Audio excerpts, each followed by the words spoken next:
नमस्कार मैत्रिणींनो, आज मी तुम्हाला जसं तुमच्या बाहीला जर इथे ह्या साईडला जसं आपण मोंढ्याचा आकार घेतो त्या साईडला जर फुगा येत असेल किंवा मोंढ्यामध्ये आपला कापड जे आहे तो असं गोळा होत असेल किंवा तुमची बाही जर कमी पडत असेल तर त्यासाठी आपल्याला काय करायचं आहे हे मी या व्हिडिओमध्ये सांगणार आहे।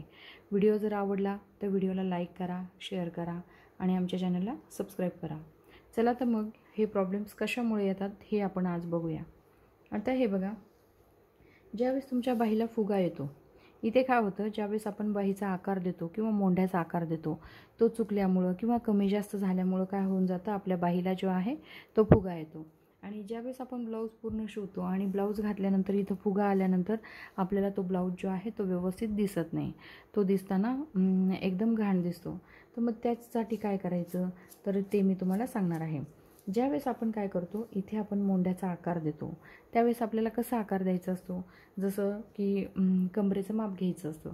कमरेचं माप जेवढं येतं तर कमरेचा समजा आपल्या कमरेचं माप 30 इंच आहे किंवा 30 इंचाच्या आतमध्ये आहे, 28 इंच, 25 इंच, 24 इंच, 29 इंच, 29.5, 30 इंचापर्यंत आपल्या कमरेचं माप जर असेल तर इथं मोंढ्याचा आकार आपण जो देतो तो 1.5 इंचावर बॅक साईड आणि 1 इंचावर फ्रंट साईड अशा पद्धतीने आपल्याला तो आकार जो आहे तो देऊन घ्यायचा। त्यानंतर 30 इंचाच्या पुढे जो आकार कमरेचं माप येतो, जसं 31 इंच, 32 इंच, 33 इंच जे काय आपल्या कमरेचं माप येतं इथे आपल्याला काय करायचं, 2 इंचावर बॅक साईडचा आकार द्यायचा आणि 1.5 इंचावर फ्रंट साईडचा आकार द्यायचा। आणि ज्यावेळेस आपण बाहीची कटिंग कशी करायची ते तर मी तुम्हाला व्हिडिओमध्ये दाखवलेलीच आहे। 3 इंचाचा आकार देऊन आपण जसं ते बाहीचा शेप देतो तसं आपण बाहीचा शेप देऊन घ्यायचा आणि मग त्यानंतर इथे आपल्याला बाही जी आहे ती जोडून घ्यायची। आता हा जर बाहीचा आकार तुम्ही व्यवस्थित दिला, तुमचा जर मोंढ्याचा आकार व्यवस्थित आला आणि बाहीचा आकार जर व्यवस्थित आला तर ही जी फिटिंग आहे ती एकदम व्यवस्थित बसते। म्हणजे जो फुगा येतो आपला तर तो फुगा आपल्या मोंढ्याला येत नाही किंवा ज्यावेळेस आपण ब्लाऊज घातल्यानंतर इथं कापड गोळा होतं तर तो प्रकार आपल्या मोंढ्यामध्ये होत नाही।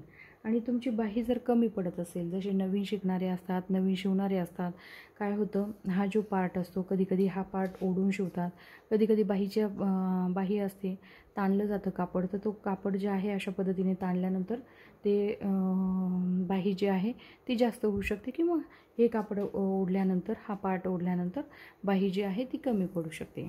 तर ती पडू नये म्हणून तुम्हाला काय करायचं आहे, ज्यावेळेस आपण बाहीची कटिंग करतो आणि बाही जॉईन करायला सुरुवात करतो तर नवीन शिवणाऱ्यांनी काय करायचं, बाही नेहमी सेंटरपासून जॉईन करायची। हे शोल्डर आपण जॉईन केलेलं असतं, शोल्डर जॉईन केलेलं असतं तर बाहीचा पण सेंटर काढायचा आणि आपलं शोल्डर जे असतं तिथपासून आपण बाही जोडायला सुरुवात करायची। जसं फ्रंट साईड आणि बॅक साईड ह्या 2 प्रकार आपले असतात।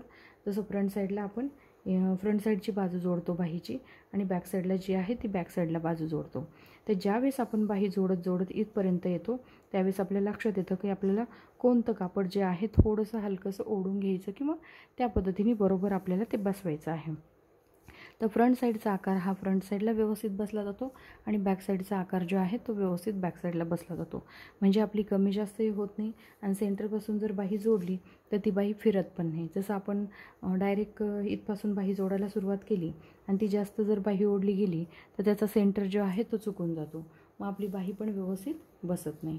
तर अशा पद्धतीने जर तुम्ही व्यवस्थित मोंढ्याची कटिंग केली तर तुमच्या बाहीलाही फुगा येणार नाही, मोंढ्याचाही आकार व्यवस्थित दिला गेला तर तुमचा कपडाही गोळा होणार नाही आणि बाहीची जी कमी पडते ती बाही पण आपली कमी पडणार नाही। तर अशा पद्धतीने तुम्हाला जर व्यवस्थित ब्लाऊजची कटिंग करताना लक्ष देऊन जर त्या पद्धतीने जर केली तर तुमचा नक्कीच ब्लाऊज जो आहे तो व्यवस्थित बसेल। आता हा जर व्हिडिओ तुम्हाला आवडला असेल तर व्हिडिओला लाईक करा, शेअर करा आणि आमच्या चॅनलला सबस्क्राईब करा। धन्यवाद।